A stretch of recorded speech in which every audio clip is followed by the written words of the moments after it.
정말 온 국민을 분노케 만들었던 강서구 PC방 살인사건 그 1심 재판이 어제 선고가 있었는데요. 그 얘기를 해보도록 하겠습니다. 박지훈 변호사님. 네, PC방 아르바이트생을 흉기로 잔혹하게 살해했던 이른바 강서구 PC방 살인사건 김성수죠. 네. 김성수에 대한 1심 재판 결과가 나왔는데 네. 30년 징역형이 나왔습니다. 아하. 아마 살인 혐의를 인정을 하면서도 어느 정도 참작 사유가 있어가지고 무기징역이나 사형이 아닌 이 30년 징역형이 나왔는데 네. 또 그 당시에 같이 있었던 동생 같은 경우도 공동 폭행죄로 기소가 됐는데 네. 여기도 무죄가 선고가 되고요. 아하. 검찰 같은 경우는 김성수에 대해서 사형을 구형했는데 네. 검찰의 구형량에 비해서는 낮은 형이 선고가 됐습니다. 네. 검찰은 조금 전 말씀해 주신 대로 김성수, 피의자 김성수에 대해서 사형을 구형했는데 그런데 법원은 사형을 선고하지 않고 징역 30년을 선고했습니다. 김기혁 아나운서, 재판부의 판단, 근거 그걸 좀 설명해 주실까요? 네, 검찰의 구형과는 조금은 다른 재판부는 30년형을 선고하면서 이렇게 말했습니다. 김성수가 평소 일면식도 없던 PC방 아르바이트생인 피해자를 사소한 시비 끝에 얼굴 등을 무차별적으로 80회 이상 찔러 잔혹하게 살해한 것은 믿기 어려울 정도로 공격적이고 잔인하다. 이 피고인의 극단적인 생명경시 태도가 여실히 드러난다. 이 범행은 원한관계나 치정, 보복 등의 동기를 가진 통상의 살인사건과는 큰 차이가 있고 네. 범행 동기에 참작할 만한 사정을 찾기 어렵다. 네. 그리고 사건이 일어난 장소죠. 공중이 통행하는 상가에서 벌어진 무차별 범행으로 사회에 큰 충격과 공포를 주었다고 죄질이 매우 나쁘다고 설명을 했습니다. 어쨌든 범행의 네. 잔혹성에 대해서는 인정을 했습니다. 아니 그럼 여기까지 들으면요. 보니까 죄질도 나쁘다면서요. 근데도 박지훈 변호사님 사형 또 무기징역도 아니고 30년을 선고한 이유는 뭡니까 대체? 그러니까 심신미약에 대해서 임의적 감경 사유로 지금 바꾼 상황이지만 재판부에서 어느 정도 심신미약 정도를 좀 확인한 것으로 지금 보입니다. 특히 범행의 동기라든지 사유가 어릴 때부터 가정폭력이라든지 우울증 이런 것들, 또 학교에서 폭력 이런 것들 때문에 일어났고 네. 또 재판하는 과정에서 김성수가 어느 정도는 반성하는 듯한 모습을 보였기 때문에 네. 무기징역을 하느냐 유기징역을 하느냐 재판부 고민을 한 걸로 보이고요. 네. 유기징역의 최상한인 30년형을 선고를 하였습니다. 하하.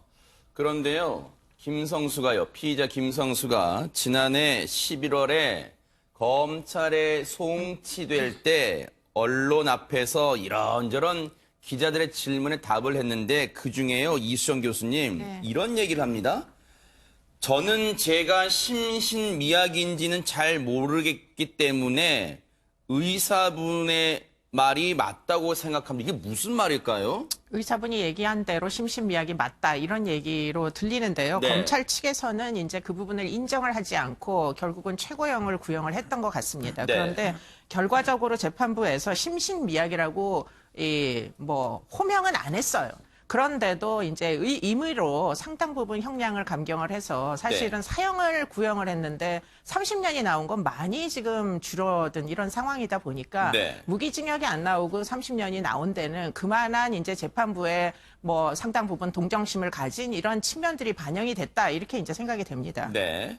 그런데 앞서 재판부가 검찰에 구형했던 사형도 아니고 그리고 무기징역도 아니고 30년을 선고하면서 그 이후로 최명기 원장 요거 하나 읽어드리고 최명기 원장 말씀 들어볼게요. 재판부가 이런 얘기를 합니다. 김성수가 공판 과정에서 자신의 범행을 인정하고 반성하는 듯한 태도를 보이고 있고 벌금형을 초과하는 전과가 없으며 성장 과정에서 겪은 가정폭력과 학교폭력 등으로 인해 오랫동안 만성적 우울감과 불안 등에 시달려왔다. 이런 만성적 우울감과 불안에 시달리면 이런 끔찍한 폭력성이 나올 수 있다는 거예요. 어떻게 이걸 해석해야 됩니까? 법원의 판단을.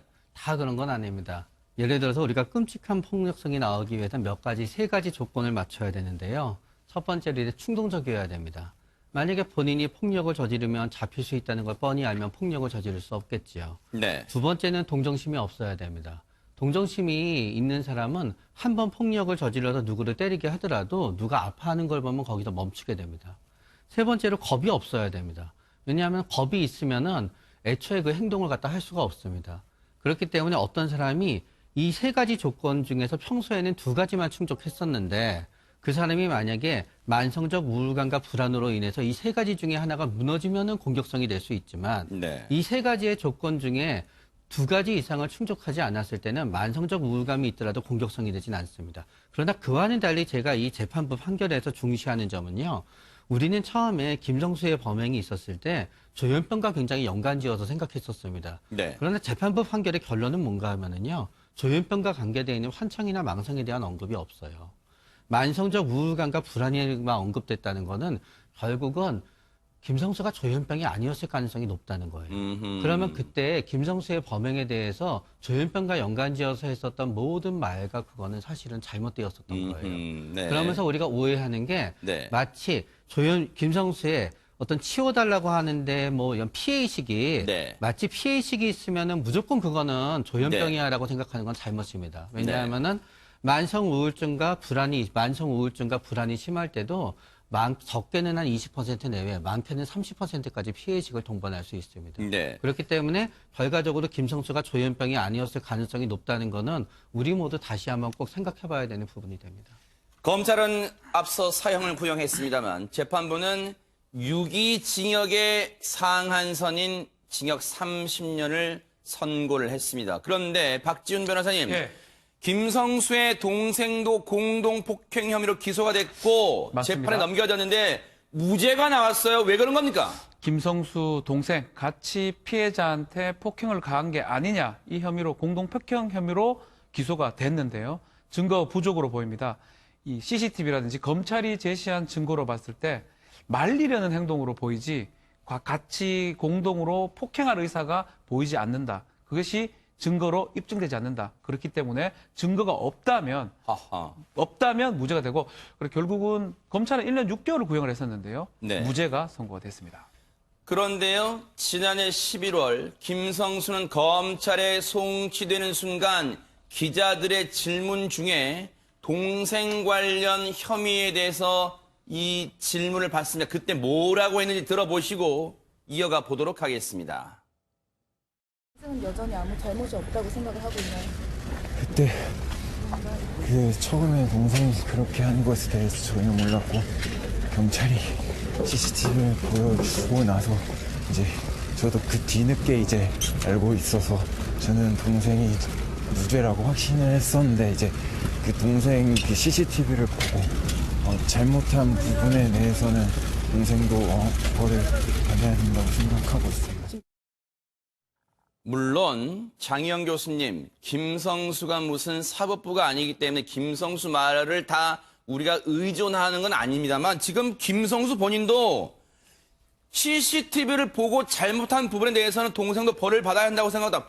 자신의 동생이 죄가 있다고 판단했잖아요, 본인은. 솔직히 저 인터뷰만 가지고 저 김성수가 동생이 죄가 있다라고 확신했다 이렇게까지 해석하는 것을 조금 과장된 부분은 있는 것 같고 네. 저 질문이 왜 나왔냐면 처음에 진술을 할 때 동생은 아무 죄가 없다라고 확실하게 얘기를 했었거든요. 네. 김성수 씨가. 근데 그 다음에 CCTV 영상을 보니 그 끔찍한 사건이 벌어질 당시 동생이 피해자를 뒤에서 붙잡고 있는 영상이 보였잖아요. 이제 네. 그러다 보니까 공범이냐 아니냐 이런 부분에 대해서 나중에 경찰에 보여주면서 이래도 네 동생이 잘못이 없어 이렇게 물은 모양이죠. 그러니까 보니까 그러네요. 그때는 제가 아니라고 했는데 영상을 보니까 동생도 잘못이 있네요. 그 잘못했다라면 저처럼 동생도 벌을 받아야 됩니다라고 말을 했다라고 저는 해석을 해요. 근데 누가 봐도 그러니까 저는 심신미약이나 이런 것들이 뭐 감형이 돼야 될 조건이다라는 데 동의하는 건 아닙니다만 지금 저때 김성수는 누가 봐도 많이 불안정하지요. 그리고 뭐 그동안의 피해 망상이나 분노가 폭발해서 끔찍한 범행으로 이어졌습니다만 그게 어떤 뭐 심신미약이나 이런 걸로 감형될 일은 전혀 아닙니다만 저는 저 인터뷰만으로 동생에 대해서 유죄라고 김성수가 이야기했다라고 하는 것까지는 아닌 것 같고 다만 많은 사람들이 지금 분노하고 있는 것은 동생이 공범이 왜 아니냐라는 것에 이 재판부의 결론에 지금 사실은 조금 동의하지 못하고 유족들도 그렇고 또 많은 여론들도 왜 죄가 없냐라고 지금 여기에 이제 의문을 갖는 부분인데 그 부분은 우리는 지금 기사로만 볼 수 있는 게 다 이기 때문에 일단은 저는 재판부가 그런 판단을 했다라면 왜 그런 판단을 했는지를 좀 명확히 듣고 판단을 하고 싶어요. 다만 검찰도 즉각적으로 항소를 하겠다라고 했고 유족 측도 동생이 무죄라는 것에 대해서 인정할 수 없다라는 반응을 보였다면 또 그들의 목소리, 지금으로서는 피해자의 목소리를 또 역시 귀담아 들어줘야 하는 것 아닐까 이런 생각이 듭니다. 그렇다면 장희영 교수님 말씀처럼 우리는 언론 보도를 통해서 나온 내용만 접한다고 해요. 그렇게 쳐요. 그런데 이 유족 측의 법률 대리인은 재판 과정에서 공개된 증거들 다 봤을 거 아닙니까? 그럼 유족 측 법률 대리인은 유족 측 입장을 대변하는 법률 대리인은 이 판결에 어떤 입장을 갖고 있을까요? 그 얘기 들어보시고 이어가 보도록 하겠습니다. 전혀 못했고요. 김성수에 대해서는 무기징역이 나올 거라고 예상했고, 그 동생에 대해서는 유죄는 인정될 거라고 생각을 했습니다. 그 허리춤을 잡는 행위가 폭행이 아니었다는 부분에 대해서 과연 일반 국민들이, 수많은 국민들이 그 동영상을 보셨을 텐데, 그게 과연 일반 국민의 법 감정에 맞는지에 대해 의문이 들고, 제가 피해자 대리인으로서 유가족분들은 송구스러운 마음과 처참한 마음에 연락을 못 드렸지만, 제가 지금 느끼는 감정의 몇억 배 이상의 쓰라림을 어제도 오늘도 그리고 평생을 안고 살아가실 유가족. 일단 유족 측은 재판부의 판결에 상당한 불만을 갖고 있고요. 들으신 것처럼 검찰도 이 두 판결 모두, 그러니까 김성수에 대해서 징역 30년 나온 것과 그리고 김성수의 동생이 무죄를 선고받은 것 모두 판결에 대해서 항소 의사를 밝혔습니다. 2심 재판도 어떻게 흘러갈지 뉴스파이터가 추적을 해보도록 하겠습니다.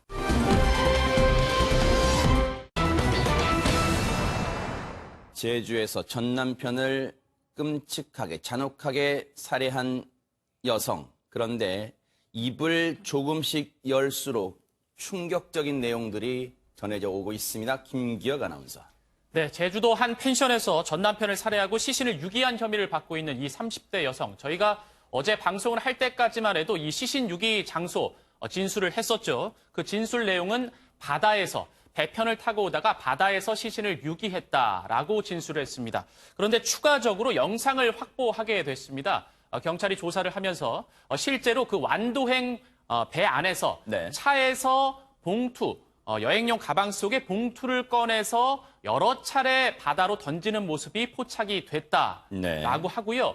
그런데 사실 바다에만 유기를 했다고 진술을 했었는데 네. 이 다른 곳에서도 CCTV 그 정황이 포착이 됐습니다. 아하, 네. 무트로 들어와서 김포시 쪽에 이 피의자가 머물렀었는데 네. 이 여성 김포시 쪽에서도 이 봉지를 버리는 모습이 CCTV에 잡혔다고 합니다. 네. 그런데 여전히 의문은 남습니다. 이수정 교수님. 네.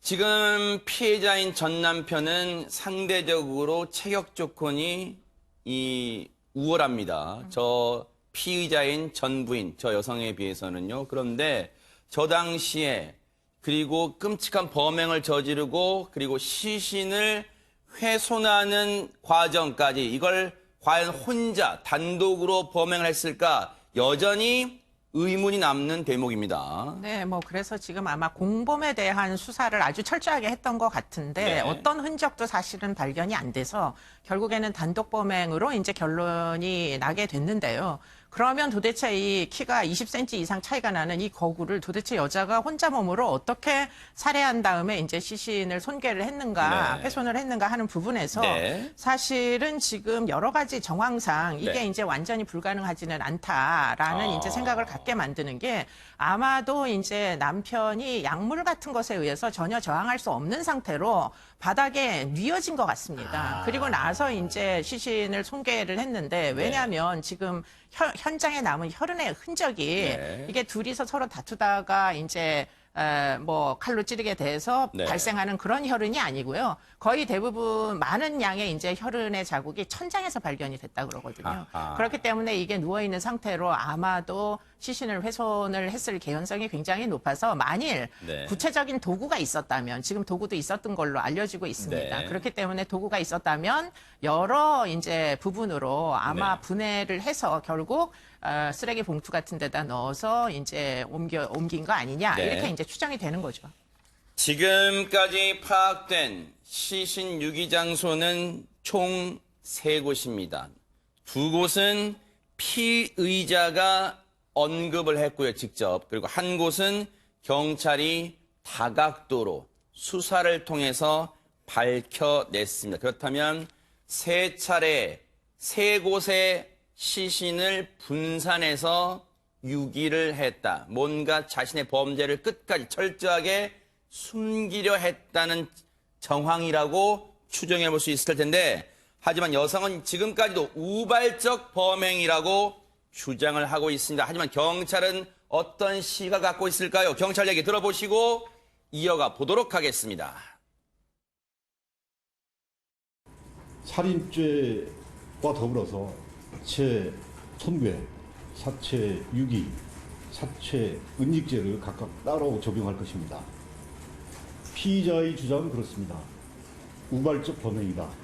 그러나 우리는 달리 보고 있다. 계획적 범죄다. 우리가 확보한 자료를 바탕으로 재판이 진행된다면 계획적 범죄임을 입증하는 데는 무리가 없을 것이다. 저는 그렇게 판단을 하고 있습니다. 검색 기록이 있느냐 또는 뭐 무슨 물품을 구입하는 게 있느냐 범행을 입증하는 자료로 2가지도 이제 포함이 된다. 이렇게만 제가 둘러서 이제 표현을 하겠습니다. 사실에 부합하지 않는 부분들이 많이 있어서 애로사항이 좀 있습니다. 논리상 안 맞는 부분들이 왕왕 있습니다. 지금 들으신 것처럼 경찰도 아직까지 명확하게 결론을 못 내는 부분이 여럿 있습니다. 그래서 애로사항이 있다고 말할 정도입니다. 그런데 박지훈 변호사님, 경찰이 우발범행이 아니라 계획범행이라고 보는 근거를 갖는 대목은 뭘까요? 맞습니다. 살인 사건에서 중요한 양형 요소 중에 하나가 우발적이냐 계획적이냐 이 부분인데 네. 여성은 계속적으로 우발성을 주장을 하고 있는 상황인데 네. 미리 흉기를 준비했고 뭐 톱이나 이런 것도 준비했다는 네. 거. 제가 가장 중요한 포인트 중에 하나가 이 여성이 이 범행을 하기 전에 또 하기 직후에 검색 기록이 있습니다. 검색 기록에 보면 네. 니코틴의 치사량이라든지 아니면 어떻게 사람을 살해할 수 있는지 네. 이런 것들을 봤을 때는 검색, 흉기 구입, 도구 네. 구입 이런 거 봤을 때는 우발적 범행보다는 계획적 범행의 가능성이 크다라는 게 아하. 경찰의 지금 설명입니다. 네. 지금 지난달 25일 이 피해자인 전 남편을 만나게 됩니다.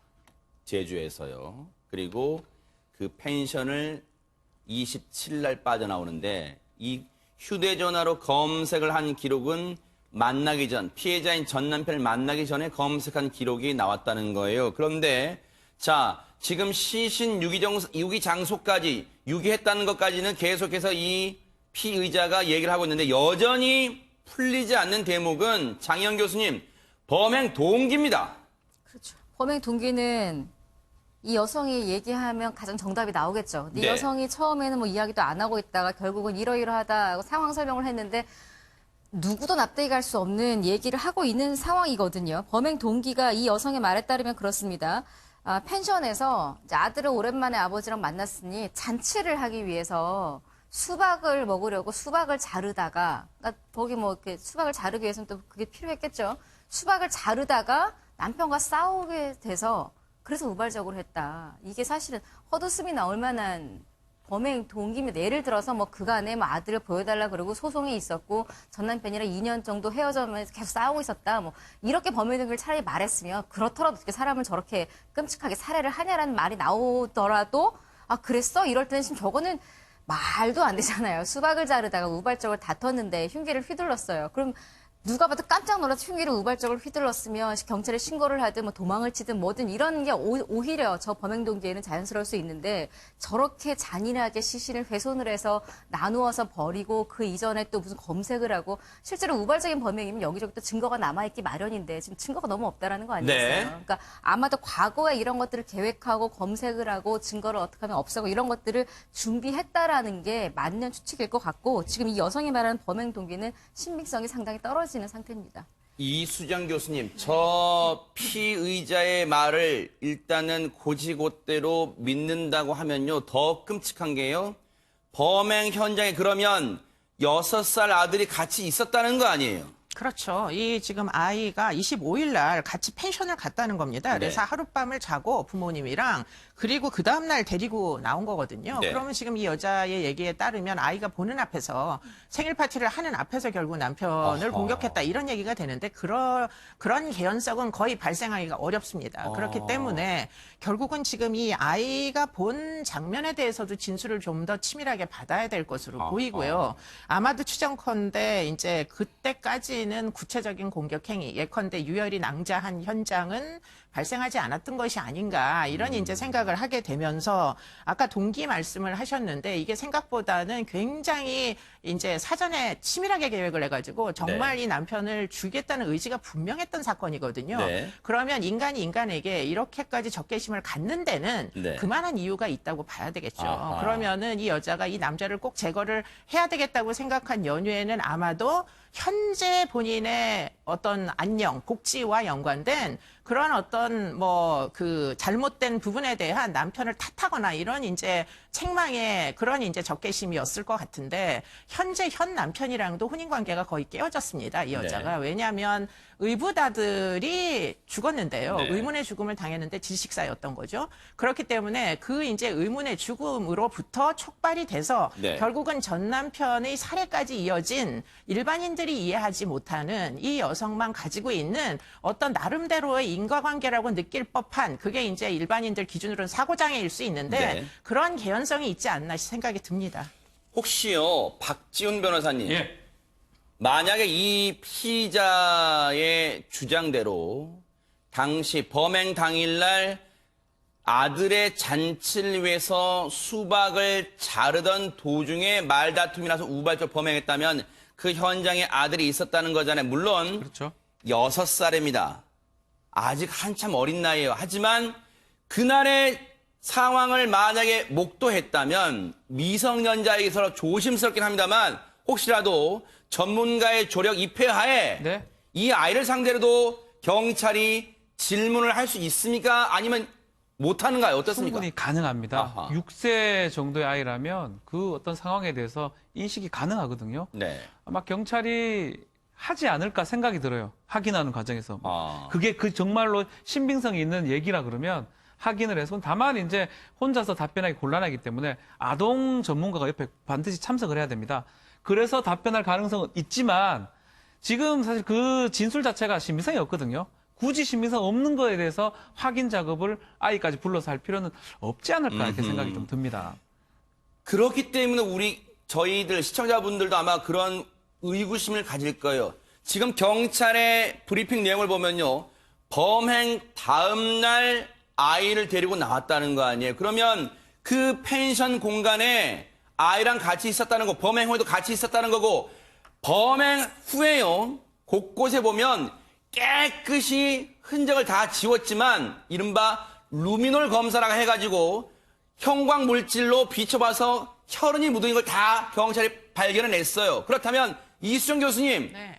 상식적으로 잔혹한 범죄 현장에 아들을 둔 것도 문제지만 그 시신을 훼손한 과정 다 아들이 지켜봤다는 얘기예요? 이거 상식적으로 납득은 안 될 것 같습니다. 근데 이제 그렇게까지 하지는 않았을 걸로 추정이 됩니다. 네. 그래서 25일 날 들어가가지고 아마 아이하고 생일 파티 실제로 했을 개연성이 굉장히 높아요. 네. 남편과.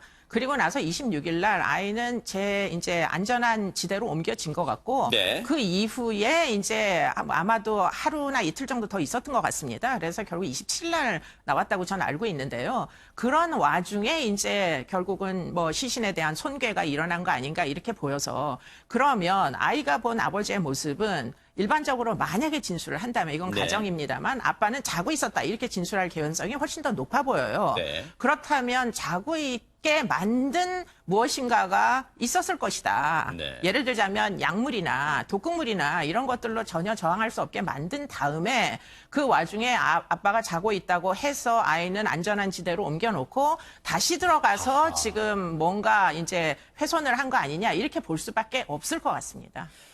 어제 이 피의자인 이 여성은 영장 심사를 받았고 결국은 구속이 되는데 먼저 그 영장 심사 받으러 가는 모습 한번 보시고 이어가 보도록 하겠습니다.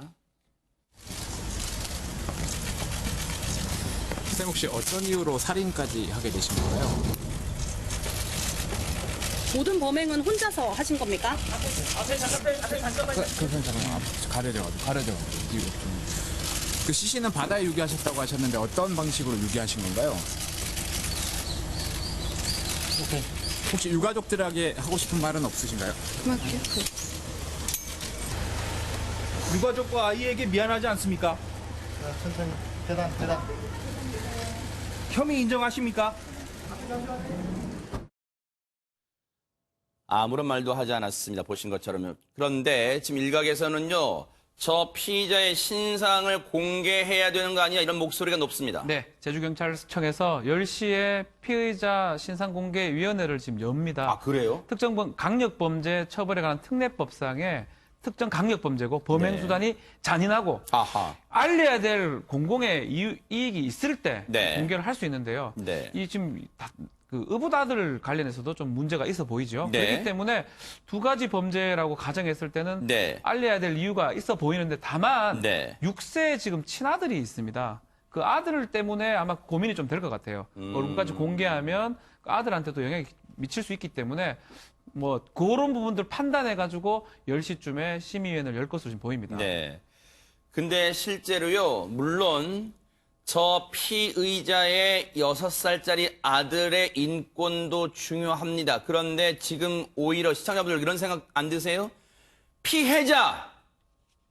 전 남편의 희생된 이 피해자의 유족들의 울분이 지금 이만저만이 아닙니다. 김기혁 아나운서.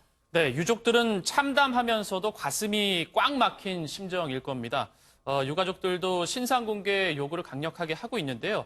남동생은 이 여성이 형을 살해한 후에 시신을 훼손해서 바다에 나누어서 유기를 했다는 얘기를 최근 경찰에게 들었다고 합니다. 바다에 유기된 형의 시신을 좀 제발 찾아달라고 간곡하게 요청을 했고요. 그리고 현재 머리카락조차 한 올도 갖고 있지 않기 때문에 형의 장례식을 어떻게 해야 될지 모르겠다.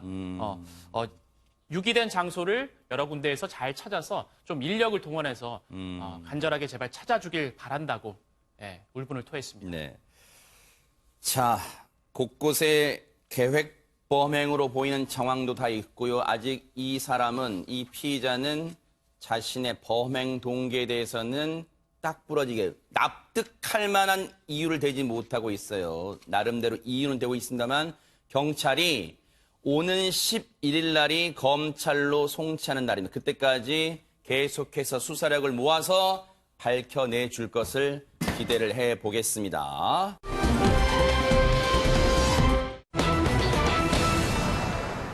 글쎄요. 자신을 지금까지 금지 오겹 키웠을 할머니에게 이런 짓을 저지를 이게 믿겨지십니까? 김기혁 아나운서. 네, 지난 3일에 일어났던 사건입니다. 이 한 가정에 엄마와 아빠 그리고 딸이 살고 있었는데요. 이 사건이 일어난 당일에는 엄마와 아빠는 집에 있지 않았습니다. 네. 집에 계시지 않을 때 이 외할머니가 이 집을 방문하게 됩니다. 그리고 나서 이 딸과 외할머니만 있는 상황이었는데 네. 그 다음 날 엄마와 아빠가 다시 집으로 돌아왔습니다. 네. 그런데 딸은 온데간데 없고 사망한 외할머니만 발견을 하게 됩니다. 그리고 경찰에 신고를 하게 됐는데요. 네. 자, 경찰도 이 용의자를 찾아 나섰겠죠. 네. 예, 찾다 밝혀졌는데 알고 보니 집에 와서 온데간데 없어졌던 이 딸이었습니다. 그러니까 숨진 외할머니의 손녀가 범행을 저질렀다는 건데 그렇습니다. 그러면 장희영 교수님 잡고 봤더니 이 손녀한테 뭔가 이유를 다 물어봤을 거 아니에요. 어떻게 이런 처음에 경찰도 믿기지 않았을 거예요. 범행 동기가 뭡니까 대체? 이런 끔찍한 사건의 범행 동기를 자백을 하는데 문제는 그 자백한 내용들이 또 이번 사건 엮기 선뜻 와닿지가 않네요. 이 외손녀의 얘기는 그렇습니다. 본인이 병이 좀 있어서 많이 아프고 힘들었다. 그 병명은 뭐냐면 역류성 식도염이었어요. 이게 너무 힘들어서 자신 스스로 극단적인 선택을 하려고 했었다. 그랬는데 문득 죽으려고 하니 나 혼자 죽는 게 좀 억울해서 그 당시에 함께 있던 외할머니와 함께 죽으려고 했다. 이 말은 외할머니만 살해하려고 했던 게 아니라 사실은 내가 죽는데 마치 죽음의 동반자로 집에 있던 외할머니, 그 죄 없는 외할머니를 데리고 가려고 했다라는 주장입니다. 그러니까 역시 이 얘기가 과연 맞는지라는 의문이, 그리고 이게 맞더라도 이게 과연 이게 정상적인 사고인지라는 생각이 드는 대목이고, 게다가 그럼 왜 본인은 극단적인 선택을 안 했을까? 외할머니를 먼저 그렇게 살해한 다음에 나도 하려고 했는데 실패를 해서 나는 그냥 집으로 나섰다라는 게 외손녀의 진술이고요. 이 진술 역시 잡히자마자 반성하듯이 한 얘기도 아니고 처음에는 아무 이야기 안 하고 있다가 굉장히 어렵게 경찰의 추궁 끝에 자백한 것으로 알려져 있는데, 문제는 그러니까 이게 과연 거짓말이냐 하기에는 또 약간의 또 어느 정도의 아주 일말의 신빙성 조금은 있는 것이, 나중에 이 경찰이 이 여성의 진술을 듣고 이 여성이 집에 있던 거울에 있던 문구가 떠올랐는데요. 그 문구에 할머니도 죽이고 나도 죽겠다, 뭐 이런 식의 내용이 립스틱으로 거울에 적혀 있었다고 합니다. 그래서 이걸로 봐서는 아마 이 여성이 그래 좀 그때도 선택을 하려고 했나 뭐 이런 생각을 들 만한 내용이긴 합니다만, 그렇더라도 동기가 아파서 죽으려고 했는데 혼자 죽기 억울했다? 이 자체가 사실 너무나 끔찍하죠. 지금 극단적 선택을 하려고 한 흔적은 경찰 조사 결과 발견되지는 않았대요. 네. 지금 말씀해 주신 것처럼 이 자신의 방, 손녀라는 사람입니다. 19살입니다. 자신의 방 거울에 무슨 영화에서나 볼 법한 장면이잖아요. 거울에다가 립스틱으로 뭔가 그런 극단적 선택을 암시할 만한 문구를 적어놨다는 거예요. 하지만 실제 극단적 선택을 하려고 한 흔적은 보이지 않았다는 게 경찰의 얘기입니다. 그런데 최명기 원장님, 이 손녀라는 사람, 이 여성의 진술 보면요, 평소 역류성 식도염으로 힘들어서 극단적 선택을 하러 마음먹었다 했는데, 그런데 이런 천인공노할 범죄를 저지를 만큼 이 큰 병입니까? 역류성 식도염이 대체 어떤 병입니까? 역류성 식도염은 우리 이제 위에 있는 이제 위산이 있습니다. 그래서 우리가 신물이 넘어온다 그러지요. 네. 그래서 이제 반복적으로 그 우리 위에 있는 위산이 식도하고 위에 경계에 있는 부위에 염증을 일으키는 겁니다. 네. 그래가지고 영어로는 헛번이라 그러는데요. 네. 막 가슴이다가 의외로 막 뜨거워지고 그러면 많은 분들이 나 협심증인가 보다 하잖아요. 네. 그런데 막상 병원에 가서 보면은 역류성 식도염인 경우가 있습니다. 네. 그런데 우리가 통상적인 상태에서는 역류성 식도염이 있더라도 또 치료제를 먹으면 어느 정도 증상이 가라앉고 일상생활을 할 수가 있는데, 문제는 환자분이 어떤 정신적인 상태가 굉장히 심각하거나 아니면 정신건강의학과 질환이 있다고 가정이 되면은 네. 그 역류성 식도염의 증세에만 계속 집중하게 되고 나머지에 집중하지 못해서 이제 신경이 분산되지가 않습니다. 아하. 그렇기 때문에 거기에서 못 벗어나게 되는 거고요. 네. 그래서 본인은 그것 때문에 본인이 우울해졌다고 생각하지만 네. 사실은 우울증으로 인해서 역류성 식도염 증세에 굉장히 예민해졌을 수도 있습니다. 그러면서 본인이 죽음을 생각하게 됐었던 건데, 거기에서 외할머니를 갖다 선택하게 된 거는 두 가지 이유가 있다고 생각이 됩니다. 하나는 진짜 외할머니가 굉장히 자신한테 소중한 사람이었기 때문에 외할머니를 갖다 자신의 어떤 동반 자살의 대상자로 했을 수도 있고요. 반대로는 손녀가 계속 와서 집에서 있고 꼼짝도 안 하고 이렇다 그러면 외할머니가 옆에서 제일 이런저런 얘기를 했을 거예요. 네. 그러다가 보니까 외할머니에 대한 분노로 인해서 제일 이렇게 됐을 가능성도 있습니다. 그거는 네. 이제 앞으로 쭉 진술을 갖다 확인해 봐야 되는 거고요. 네. 그런데 많은 동반 자살하는 사람들의 어려움이 뭔가 하면은 자기가 동반 자살에 누구를 죽이잖아요. 그러면서 자기가 죽고 싶은 생각이 없어져요. 자신이 죽고자 하는 마음 대신 누구를 죽였기 때문에. 네. 이 외손녀란 사람은요, 경찰 조사에서 김기혁 아나운서 이런 얘기를 했습니다. 혼자 죽기가 억울해서 집에 있던 외할머니와 함께 죽으려고 했다. 이 내용은 우리가 상식적으로 생각할 때 도저히 납득할 수 없는 판단인데, 이 외손녀라는 사람, 그럼 평소에 정신질환을 좀 앓고 있었나요? 어땠습니까? 현재까지 파악되기로는 이 외손녀는 정신질환을 앓은 병력이 없는 것으로 파악이 되고 있습니다. 아하, 네. 예, 그런데 이게 사실 이제 우발적이냐 계획적이냐라는 어떤 그 상황 판단도 해볼 수 있는데, 범행 9시간 전에 그 마트에서 공구 진열대를 서성이면서 흉기를 구매하고 네. 또 목장갑과 마스크도 구매하는 모습이 CCTV를 통해 또 포착이 됐습니다. 네. 마트에서요, 이수정 교수님, 마트에서 정말로 오싹합니다. 흉기를 5자루를 구입을 했대요. 물론 그 마트 관계자나 종업원 분께 저희가 책임을 돌리는 건 아니지만, 자, 보세요. 여성이 일반인이 흉기를 5자루를 구입해요? 그럼 뭔가 좀 수상한 낌새나 경찰에 신고 한 통만 했어도 막을 수 있지 않았을까 하는 생각도 해보는 대목입니다. 네, 뭐 이렇게 보면 이제 사전에 미리 준비했다 이렇게 이제 해석할 수밖에 없는 이제 이런 증거들이 있는데 지금 네. 이 사건 보면서 인천 초등생 살인 사건이 자꾸 생각이 나는데 뭐 그런 연유는 이 손녀가 범행을 한 이후에 자신의 휴대전화를 변기에다가 일부러 빠뜨렸어요. 이게 실수라고 주장 중인데. 네. 그런데 그런 다음에 외할머니의 휴대전화를 가지고 지금 집을 나갔거든요. 네. 그러다 보니까 이게 휴대전화 안에 무엇인가 증거가 뭐 예를 들자면 SNS 상에 누구와 대화를 하고 있었다거나 네. 만약에 이런 상황이 추가적으로 밝혀지면 네. 뭐 인천 초등생 살인 사건 때도 처음에는 공범이 있는 것을 가정하지 못했지만 네. 영향력을 행사할 수 있는 누군가에 의해서 이런 종류의 행위가 충분히 일어날 수 있는 개연성이 있다 보니까 결국은 이 부분을 어떻게 살려내느냐 문자 기록 같은 걸 이것도 네. 이제 수사 과정 중에 꼭 한번 확인해 봐야 될 대목이라고 보입니다. 결국은 이제 남은 건 경찰의 몫입니다. 박준 변호사님, 네. 뭔가 진술이 앞뒤가 안 맞는 그렇죠. 부분은 경찰이 퍼즐을 맞춰봐야 될 것 같습니다. 상당히 좀 우발적인 것 같기도 하고 계획적인 것 같기도 하고 사실 진술도 뭐 동기라든지 이런 게 안 맞는 부분이 상당히 많습니다. 네. 그러다 보니까 경찰이 해야 될 뭐 조사가 상당히 많은데요. 정신병력 부분을 좀 확인을 해야 될 것 같아요.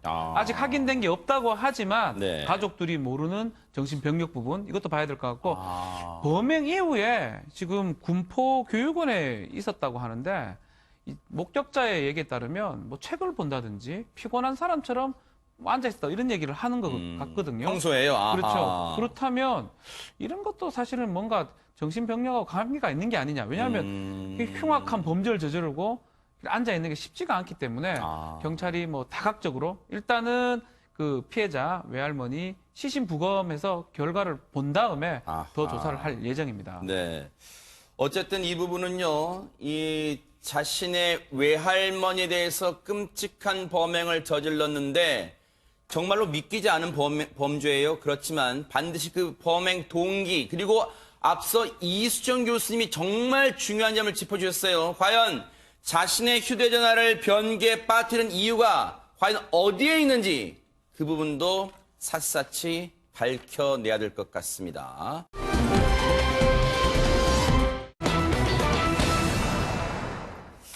글쎄요. 참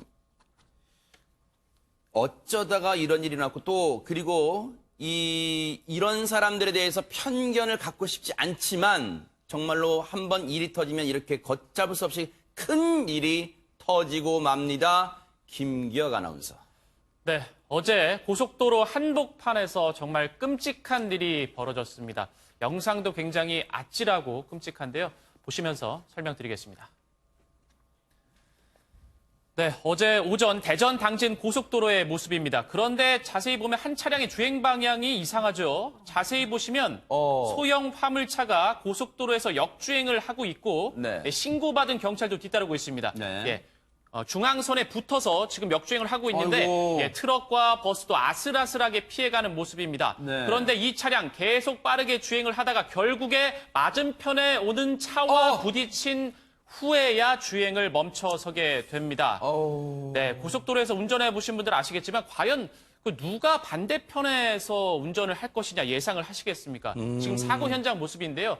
지금 옮겨지는 저 차량이 역주행을 했던 화물차입니다. 지금 운전석과 조수석이 어느 부분에 있었는지조차 확인을 할 수 없는 그런 형체를 알아볼 수 없는 상태입니다. 네. 네, 이게 가해 차량이고요. 이건 피해 차량이죠? 이건 피해 차량입니다. 요 트럭, 트럭은 가해 차량입니다. 트럭은 가해 차량이고 지금 조금 전에는 승용차잖아요. 예. 피해 차량이죠.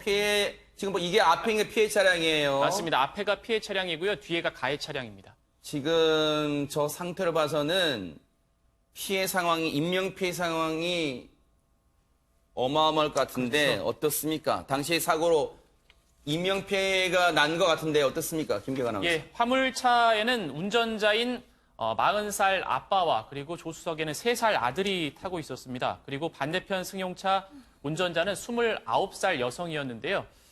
예비 신부였다고 합니다. 이 3명 모두 이 사고로 목숨을 잃었습니다. 박지훈 변호사님, 네. 이게 무슨 청천벽력 날벼락이에요, 이게 진짜. 그렇죠. 고속도로에서 누가 역주행할 것이다. 아무도 예상하기 할 수가 없는데요. 이 사건은 이 새벽에 경남 양산에서 거주를 하고 있던 이 아버지하고 40대 남성하고 이 3살짜리 아들을 자신의 화물차에 태워서 이동을 합니다. 남양산 세상에. IC에 진입을 해서 4시간 동안 경부고속도로 계속 타고 가다가 네. 정상 운행을 계속 하다가 오전 7시 한 16분쯤에 갑자기 저기서 역주행을 하게 됩니다. 역주행을 하고 역주행 신고가 아마 수십 건 들어갔는데 역주행 이후에 20대 여성이 운전하던 자동차하고 정면으로 충돌하고요. 3명의 사망자죠. 발생한 그런 끔찍한 사고였습니다. 저 화물차의 운전자가 자신의 집에서 잠을 자다가 그 새벽에 잠을 자고 있는 3살짜리 아들을 깨워서 화물차에 직접 태우고 집을 나섰답니다. 경부고속도로 이걸 탔고요. 진입을 했고요. 충남 예산까지는 정상 운행하다가 역주행을 했는데 아니 대체 새벽에 왜 그러면 아들을 깨워서 나왔답니까? 장희영 교수님. 이 원인이 정확히 지금 밝혀지기가 어려워요. 왜냐하면 사망했기 때문에 그 나간 사람이. 일단 지금 그 아내의 신고로 사실은 이 사고 나기 7분 전 아내가 경찰에 신고를 하는데 신고 내용은 그렇습니다. 남편이 조현병을 앓고 있어서 최근까지 약을 계속 먹을 정도로 조현병이 좀 심각했다가 최근에 약을 좀 안 먹고 있었는데 아침 7시 20분이면 이른 시간입니다. 눈을 떠보니 남편이 3살짜리 아들과 함께 집에 없다. 뭔 일이 난 것 같다. 그러면 라보트럭을 지금 끌고 나갔으니까 차량이 없다라는 것도 아마 아내가 확인을 했겠죠. 그래서 혹시나 무슨 일이 생기지 않았을까 하고 경찰에 신고를 했고요. 경찰에 네. 신고를 받았겠죠. 근데 그 과거에 이 경찰에 신고받은 시간 이전에 또 어떤 신고가 똑같이 있었냐면 대전 당진간 그 고속도로에서 역주행하는 라보트럭이 있다라는 신고가 이미 또 그 이전에 접수가 돼요. 그래서 네. 그 접수 신고가 계속 연달아 오니까 경찰은 나름대로 또 그 사고를 막기 위해서 그쪽에 신경을 쓰고 있을 때 또 다른 경찰에 이제 아내의 신고가 있었던 것이고 일단은 그 사고가 난 그 현장에서 앞서 신고했던 목격자들의 얘기에 따르면 그 트럭이 역주행을 하고 있었고 제대로 가고 있는 사람들 입장에서 봤을 때는 1차로를 달리고 있었거든요. 네. 1차로라면 가장 빠른 속도로 달릴 수 있는 도로잖아요. 그 자리를 달리고 있었는데 상당히 빠른 속도로 달리고 있었고 다만 그 트럭이 역주행을 하면서 비상등을 켜고 경적을 올리고 이런 행동을 보였다라는 거예요. 이걸로 네. 봤을 때는 아마도 그 사람이 뭐 조현병 때문에 내가 역주행하는 줄 모르고 달렸다라기보다는 아마 가다가 본인이 나가야 될 길로 못 나갔든지 어쨌든 돌아와야 된다라는 걸 인지를 하고 돌아오면서 유턴을 하면서 본인 스스로 역주행하고 있다는 인지를 했던 것 같아요. 그래서 영상을 잠깐 보더라도 라보트럭이 사고 나기 전에 굉장히 중앙 가까이 이렇게 붙어서 가는 장면이 보이거든요. 그러니까 정정당당하게 1차로를 달린다기보다는 경적을 올리고 비상등을 울리면서 1차로를 저렇게 달렸다라는 것. 그래서 아마도 목격자들은 사고가 날 걸 예감했습니다만 경찰이 막기에는 너무 시간상 촉박하지 않았나는 생각은 듭니다. 경찰은 지금 화물차 운전자가 사망했기 때문에 왜 역주행을 했는가는 밝혀내기가 상당히 어려운 상황입니다. 그런데 추정컨대 저 인근에 화물차 운전자의 부모님이 사는 곳이 인근에 있다고 합니다. 아마 그곳을 방향을 바꿔서 그곳을 가려다가 미처 빠져나간 출구를 찾지 못하고 역주행한 게 아닌가. 아직까지는 단정하지 못하지만요. 그런 추정을 해보는 대목인데 그런데요. 이수정 교수님. 안타깝게도 이 사고로 자신의 아들까지도 지금 현장에서 목숨을 잃고 맙니다.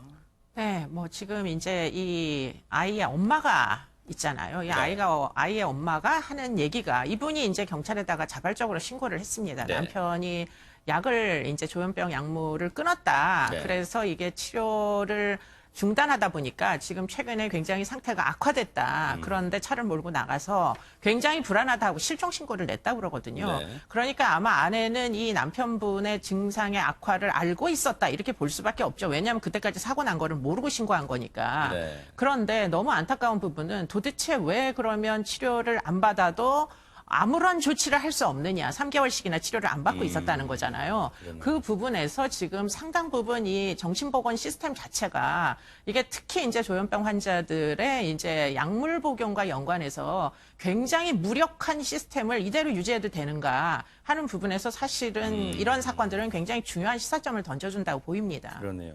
아니 그렇다면 조현병 환자가 이렇게 약을 중단하면 이런 위험한 결과를 초래할 가능성이 큰가요? 최명규 원장님?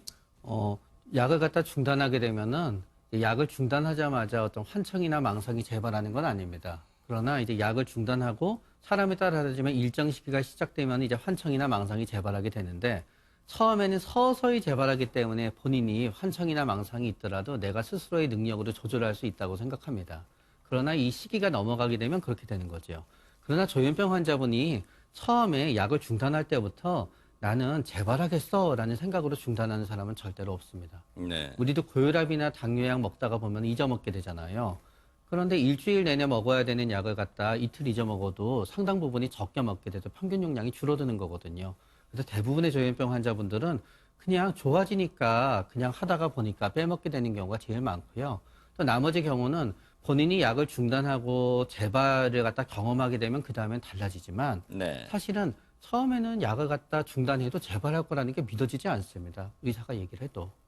그러다가 보니까 조현병 환자분이 약을 중단하는 거에 대해서 너무 이렇게 본인이 자신을 갖다 위험에 몰아서는 행동을 한 거에 대해서 너무 또 우리가 비난하고 그런 입장에서 바라보는 것만도 또 맞지는 않습니다. 그분들은 그분들의 사정이 또 있게 됩니다. 자, 앞서 이 피해 차량의 운전자가 예비 신부라는 게 알려지면서 김기혁 아나운서 네. 좀 주변을 다 안타깝게 하고 있죠. 네. 피해 차량 운전자 최모 씨 30살인데요. 아까 말씀을 드렸듯이 결혼을 한 20여일 앞두고 있습니다. 이달 아이고. 말쯤에 계획이 되어 있었는데요. 우리가 결혼을 앞두고 뭐 지인들이나 일가 친척분들 만나서 인사를 드리잖아요. 실제로 이 여성의 차량에서도 그 지인들과 일가 친척들에게 나눠줄 청첩장이 대량 발견됐다고 합니다. 아이고. 그래서 더 주변을 안타깝게 하고 있습니다. 세상에 20...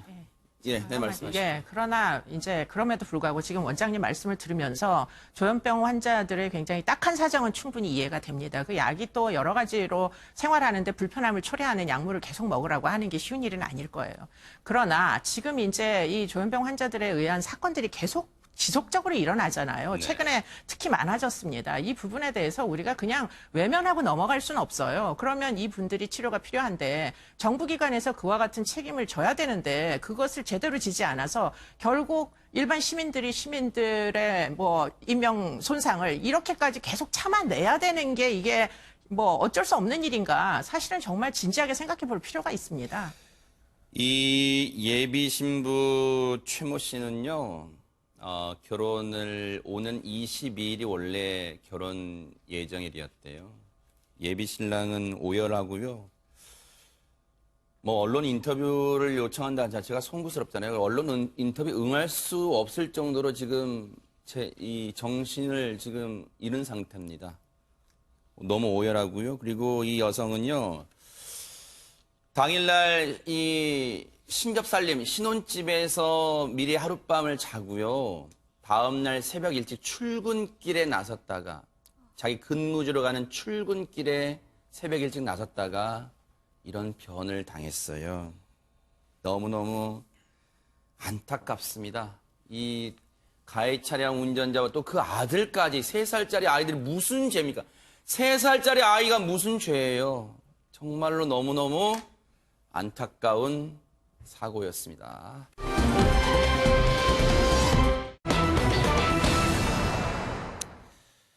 신림동의 강간 미수 사건의 충격이 채 가시기도 전에 이런 얘기가 들려오고 있습니다. 장희영 교수님. 예, 이번에는 중구에서 벌어진 일인데 일단 첫 번째 사건 발생은 5월 9일에 발생을 합니다. 한 30대 남성이 어떤 여성을 뒤따라가기 시작하는데 바짝 뒤돌아와서 엘리베이터까지 같이 동승을 합니다. 그런데 아무리 뭐 그냥 이게 범죄라고 예상을 안 하더라도 어떤 모르는 남성이 똑같은 길을 아주 바짝 따라오다가 엘리베이터까지 타게 되면 이 사람이 나쁜 사람이든 아니든 여성들이 많이 이제 긴장을 하게 되죠. 그래서 아마도 이 여성도 수상하게 여겨서 약간 경계를 했던 모양이에요. 그래서 집 앞에서 내린 다음에 계단으로 막 뛰어와서 이 가해자가 뒤따라오는 것을 보고 도망을 치다가 여성이 경찰에 신고를 합니다. 다행히 아무 일도 벌어지지 않았고 이 남성이 쫓아오는 것으로 끝났지만 누가 봐도 이 여성은 저 남성이 나를 뒤쫓아온 것이다라는 것을 직감을 하고 경찰에 신고를 합니다. 너무 오싹한 게요, 이수정 교수님. 네. 엘리베이터를 탔는데 뭔가 사람이 느낌이라는 게 있잖아요. 그렇죠. 그런데 그 좁은 공간, 밀폐된 공간에서요. 그러니까 이게 그냥 이 추정입니다만 이 계단식 아파트였나 봐요. 그러니까 자기 집 앞에 내렸다가 너무 무서우니까 계단으로 집에 들어가지 않고 계단으로 내려가 도망가는데 뒤에서 그 남성이 계속 내려왔대요. 순간 자기가 범죄의 희생자가 되는 게 아닌가 그런 생각, 뭐 5만 가지 생각이 들었을 것 같아요. 그렇죠. 근데 이 여성분이 굉장히 영리했던 게 복도식 아파트다 보니까 이제 복도로 뛰어들어가니까 네. 사람들에게 도움을 요청할 수도 있고 네. 하니까 결국 이 남자가 결국 의도를 멈추고 네. 추적하는 거를 멈추고 그대로 내려갔다 이런 얘기인데요. 네. 지금 이 사람이 한 행위가 스토크입니다. 결국은 아하. 이제 스토킹을 하는데 네. 뭐 관계가 있었던 건 아니고요. 그런데 이 사람이 지금 이 당시에 자그마치 3번을 지금 보니까 날짜가 네.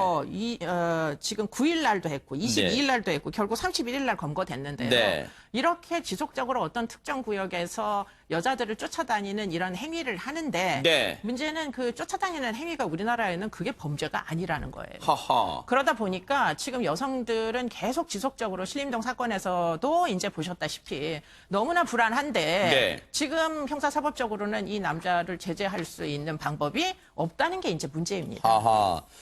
앞서도 말씀드렸지만요. 장희영 교수님, 이 남성, 이 수상한 남성의 행동이 그 당시가 처음이 아니었다면서요? 예, 이후에 2번 더 벌어집니다. 그 두 번째는 보름 뒤인 5월 22일인데요. 이번에도 네. 또 같은 장소입니다. 물론 여성은 다릅니다만 역시 여성을 뒤쫓아서 빌라까지 따라가서 근데 여성이 역시 눈치를 채서 불안하니까 가족들에게 휴대전화를 걸면서 막 이야기를 하면서 가는 거예요. 이런 경우는 여성들의 심리는 혹시나 무슨 가해가 벌어졌을 때 너 당장 너 들킬 수 있어. 우리 가족이 경찰에 신고할 수 있어. 이걸 네. 암시적으로 하기 위해서 불안하니까 하는 행동이거든요. 네. 첫 번째 여성도 자기는 집 앞에 내려서 집으로 안 들어가고 계단을 뛰어내려간 건 혹시나 우리 집을 알려주는 게 두려웠을 수도 있어요. 그래서 집으로 안 들어가고 뛰어내려갔을 수도 있는데 어쨌든 이 남성은 그래도 그걸로 끝났습니다. 범행이 딱히 이뤄진 건 아니고요. 그 다음에 이틀 후 27일 또 벌어지는데 이번엔 장소는 다릅니다만 역시 여성을 따라가서 엘리베이터에 동승을 합니다. 근데 이번에는 같이 내리질 않아요. 여성이 눈치를 챈 것 같으니 이 여성이 내리고 바로 위층에 내려서 위에서 여성을 이렇게 내려다보는데 여성도 이상하니까 불안하니까 원래 주변을 두리번 하지 않았겠습니까? 근데 바로 그 의심스러웠던 남성이 저 위층에서 자신을 이렇게 내려다보고 있는 거예요. 여성과 눈이 마주쳤습니다. 여성 얼마나 놀랐을까요? 역시 여성이 뛰어내려가니까 이 남성이 뒤쫓아서 자신이 도망을 칩니다. 3번 다 어떤 특정 범죄는 아주 강력한 범죄는 벌어지지 않았습니다만 역시 이 여성이 신고를 하게 됩니다. 네. 결국은 신고가 경찰에 들어갔고 무려 한 달 새 3차례입니다. 이 사람 검거됐습니까? 박지훈 변호사님? 네, 검거가 됐습니다. 계속적으로 신고가 있다가 보니까 CCTV를 통해서 가해자 신상이 파악됐고 지난달 31일 중구의 노상에서 검거를 했습니다. 네. 이 남성 본인 이래 얘기합니다. 평소 다니는 공장 근처 버스 정류장에서 피해 여성들을 보고 저까지 아파트나 뭐 공동주택까지 뒤쫓았다라고 얘기를 하고 있습니다. 평소 다니던 공장에서 퇴근하면서 버스를 타고 왔나 봐요. 그 버스 정류장 근처에서 해당 여성들을 보고 뒤쫓았다는데 아니 그러면 집까지 이 여성들을 보고 왜 집까지 뒤쫓아갔다는 거예요? 김기혁 아나운서. 네. 말씀하셨듯이 공장에서 퇴근해서 이 여성들을 쫓아갔기 때문에 주로 오후 7시쯤에 이 범행이 일어났다고 합니다. 그런데 왜 쫓아갔냐? 경찰이 물어보니까 조금 이해하기 힘든데요. 여성의 신체 일부에 흥미를 느껴서 따라가게 됐다라고 진술을 했다고 합니다. 네. 그 신체 일부에 대해서는 지금 뭐 자세하게 말씀을 드릴 수는 없지만 그 부분에 흥미를 느껴서 쫓아갔고 성범죄의 목적은 없었다. 네. 라면서 강하게 부인을 하고 네. 또 그리고 가해자 휴대전화를 뒤져봤는데 네. 여성들을 촬영한 사진은 발견되지 않았다고 합니다. 이거 어떻게 봐야 되는 거예요, 이수정 교수님? 뭔가 신체 일부에 흥미를 느껴. 근데 그걸 집 코앞까지 쫓아가요?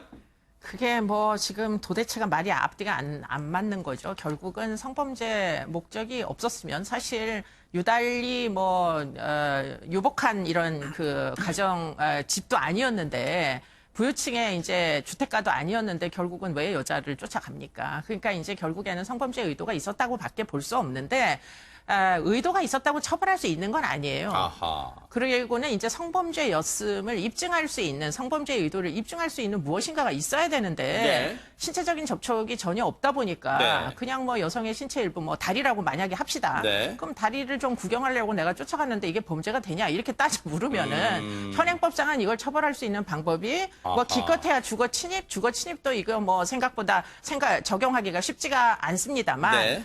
이 정도 벌금형 정도로 이게 과연 중단될 수 있을 건가? 네. 지금 이런 종류의 이제 주거 침입을 여성들 특히 이제 혼자 사시는 분들은 네. 남성들보다 11배를 더 피해를 당한대요. 아하. 그런데 이거를 이렇게 법을 허술하게 운영을 해도 될지를 일단 네. 잘 모르겠습니다.